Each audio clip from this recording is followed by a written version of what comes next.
Rebonjour les amis. Au quotidien, nous avons tous à faire face à ce qu'on appelle le mal et l'injustice.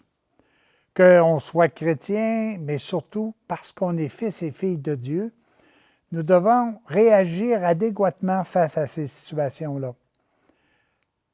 Ici, dans l'Évangile de l'an 2000, on nous donne la recette qui va nous permettre de ne pas devenir prisonnier de ce que peut en entendre ou de ce qu'on peut voir au quotidien dans le mal et dans l'injustice. Alors, écoutons cette partie de l'Évangile de l'an 2000. Le chrétien devant le mal et l'injustice.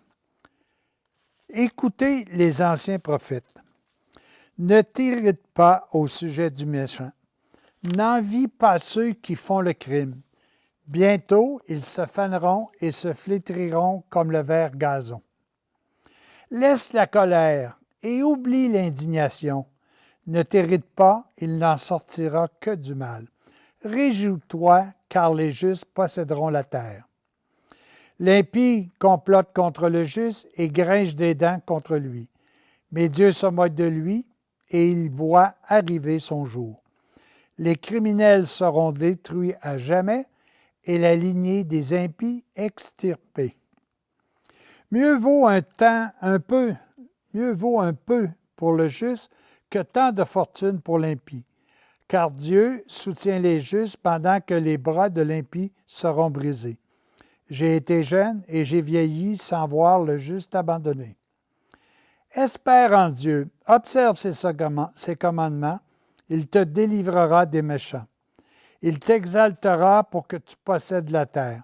L'extermination des impies, tu la verras, nous indique le proverbe. Quand vous voyez les impies s'engraisser et se jouer de leurs semblables, quand vous voyez les bons dans l'épreuve, vous vous demandez si Dieu a oublié la terre et si sa justice ne fait pas défaut.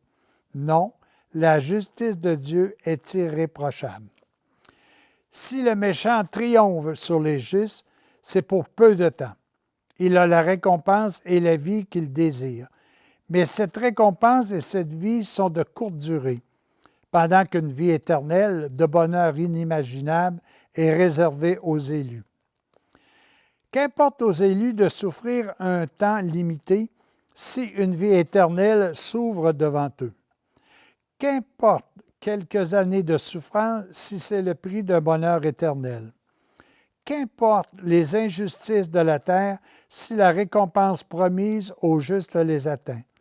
Qu'importe une vie de quelques années pour celui qui porte en son âme la semence de la vie éternelle. Les injustices des hommes et tout le mal qu'ils peuvent faire ne durent qu'un temps limité, tandis que la justice éternelle de Dieu récompensera tous les justes selon leur œuvre. Alors les méchants diront, « Nous nous sommes donc trompés.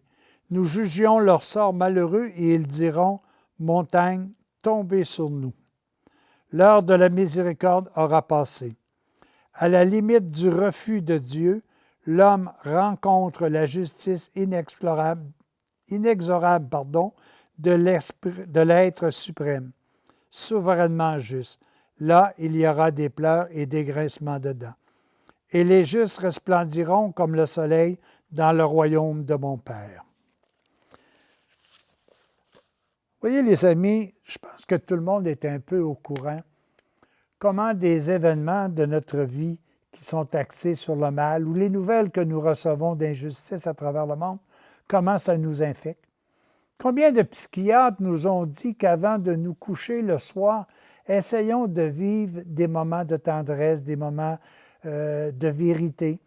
Évitons de partir dans un sommeil avec un malaise, avec du mal à l'intérieur de nous, avec de l'injustice à l'intérieur de nous, parce que ça a un effet direct. À chaque fois que nous participons, soit parce que nous l'accueillons, ou soit parce que nous voulons y participer ou essayer de changer, nous devenons prisonniers de cette nouvelle. Nous devenons prisonniers de cet événement. Et cela est difficile par la suite de pouvoir agir convenablement comme Dieu nous demande de le faire. Il y a une série de recette qui nous a été donnée dans cette partie de l'Évangile de l'an 2000. Je pense que ce qui est essentiel et ce qui est important, c'est de faire en sorte que nous ne laissions pas une importance démesurée à tous les événements de mal ou d'injustice. Parce que ce qui est important, c'est que nous puissions conserver notre liberté. Lorsque j'en veux à quelqu'un, je cherche les occasions de me venger. Et là, je m'éloigne de ce qui est vrai, de ce qui est bon, de ce qui est juste. C'est excessivement important.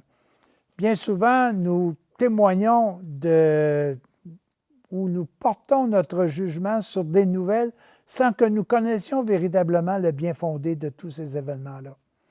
Et cela nous rend prisonniers.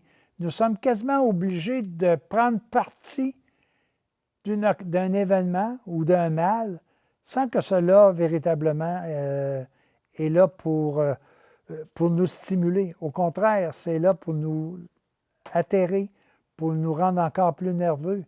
Et je pense que ce n'est pas le chemin qui nous mène au bonheur. Vous savez, la justice selon Dieu, c'est tout simplement de récompenser tout ce qui est beau, bon, juste et louable chez la personne humaine. Tandis que la justice chez l'homme humain, c'est un partage, c'est un jugement entre ce qui est beau, ce qui est moins beau, ce qui est bon, ce qui est moins bon, ce qui est juste, ce qui est injuste. En fait, c'est tout ce qui est louable ou tout simplement indignant. Alors, nous sommes pris, nous, dans cette démarche-là. Alors, laissons-nous pas devenir prisonniers du mal et de l'injustice. Agissons davantage vers tout ce qui est glorieux, vers la recherche de tout ce qui est valable chez les gens et chez les événements. Si nous pouvons faire ça, d'abord, nous allons voir de moins en moins de mal et d'injustice. Et nous verrons au contraire, peut-être de la souffrance, oui, mais surtout nous verrons des moyens de se sortir, de rééquilibrer le tout, de faire en sorte que nous puissions établir sur terre le royaume de l'amour. Le mal et l'injustice est malheureusement une création de la personne humaine. Dieu ne voit pas le mal, Dieu ne voit pas l'injustice, il voit simplement ce que vous faites de bon et de juste au cours d'une journée. Alors, je vous donne le défi aujourd'hui de ne pas vous laisser affecter par des nouvelles ou par des événements qui sont axés sur le mal et l'injustice.